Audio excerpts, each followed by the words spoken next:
Spot Radio Show, OQ's Wrestling Wrap-Up. And today, for the third time, we're being joined by Mr. Kurt Angle. What's going on, Kurt? What's up, man? Good to see you again. You too. So how's everything going for you? Very well, man. Been very, very busy on the road promoting TNA. Doing a lot of PR, media days, pay-per-views, TVs. It's just, it's amazing how fast this company is growing. So I'm just trying to help as much as possible. It's a lot easier than when I was in WWE because they have me wrestling almost every day of the year. Yeah. Here I do a lot more promotion and a lot more marketing for the company than I do wrestling. You know, I wrestle maybe 12 days a month rather than 24, but at the same time I probably put in just as much time by doing media and stuff like this. So I don't mind doing that. Promoting the company, that's what I'm here for. Well, you're also giving back to the industry in general, obviously promoting. And, early this year you dropped the belt to Samoa Joe. How gratifying is that, to be a veteran in this business and, dropping a belt to someone who's talented like Samoa Joe? Well, my whole objective for my program with Joe was to help elevate Joe. Okay. And we did that.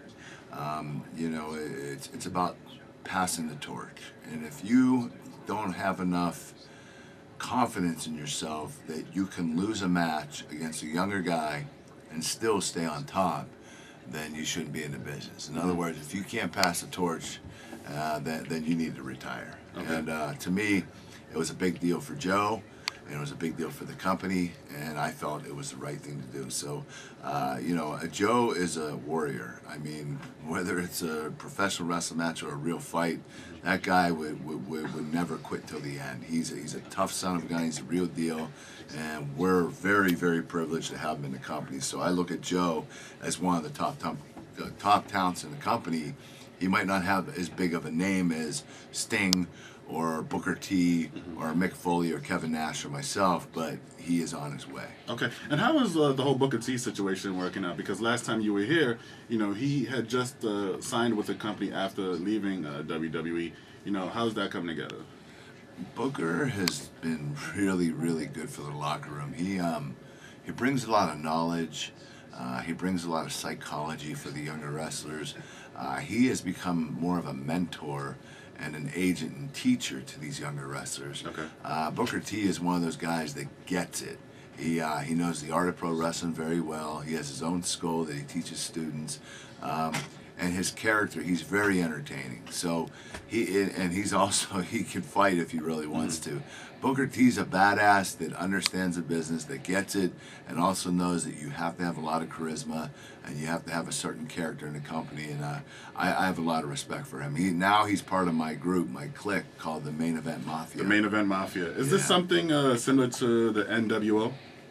Yeah, I don't want to compare them, but the Main Event Mafia came together because now the locker room kind of has split. Politically, things started happening where the older guys felt that the younger guys weren't listening to the older guys and didn't want to learn from them. Kind of had their own style and wanted to go with the X division and be their own individuals. And the older group, the veterans, felt it was a sign of disrespect. So this is really. It was a real thing that turned into a wrestling angle. Yeah, I was going to ask you, are these true feelings? These were true feelings, and that's how the younger group feels about the veterans. So we went with it, and I'm the leader of the Main Event Mafia, and having Sting and Booker T and Sharmell, of course, and then Kevin Nash and who's my last guy? Scott Steiner? Scott Steiner, the hitman, Scott Steiner.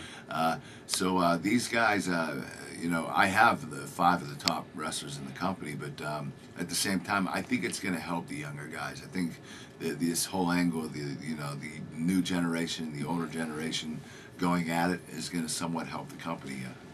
To a certain extent. Well, I wanted, then we shouldn't compare it to the NWO. We should compare it more to, I think back in WCW they had this group called the Millionaires Club, what have you, where again you had all the main eventers and you had all the disgruntled newbies coming in and just complaining about their spot in the company.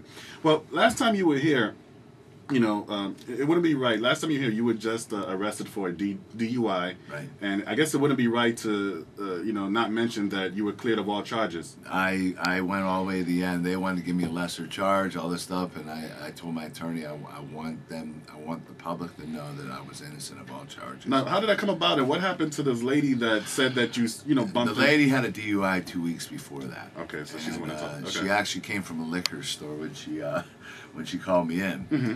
And so basically what happened was I was finishing a text and I crossed the lines or something, and so she felt like she wanted to be a good Samaritan, and all I did was drive home. When I got home, I had a couple of beers when I got home, and police came to my house, and they had me take the field and sobriety tests, and I passed all of them, and they actually said in the media I failed them, which they were lying. I passed. Mm-hmm. So, and then they wanted me to go take a drug test. They wanted me to leave my house and take a drug test, and I told them I didn't take drugs. But when it all came down to it, they arrested me, and then the judge, when we went in front of the judge, the judge was like, "What the hell are you guys doing going to this guy's house?" Right. 45 minutes after he gets home, has a couple drinks, passes the test, and you guys take him out of his house and want him to go to a hospital, and then you arrest him. Mm-hmm. He's like, this is gone out. So, I paid a lot of money to get out of it, but I'm glad I did.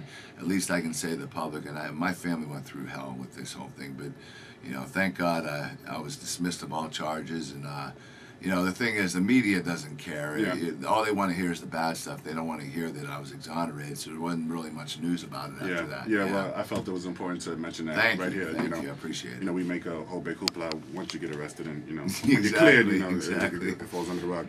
All right, I know.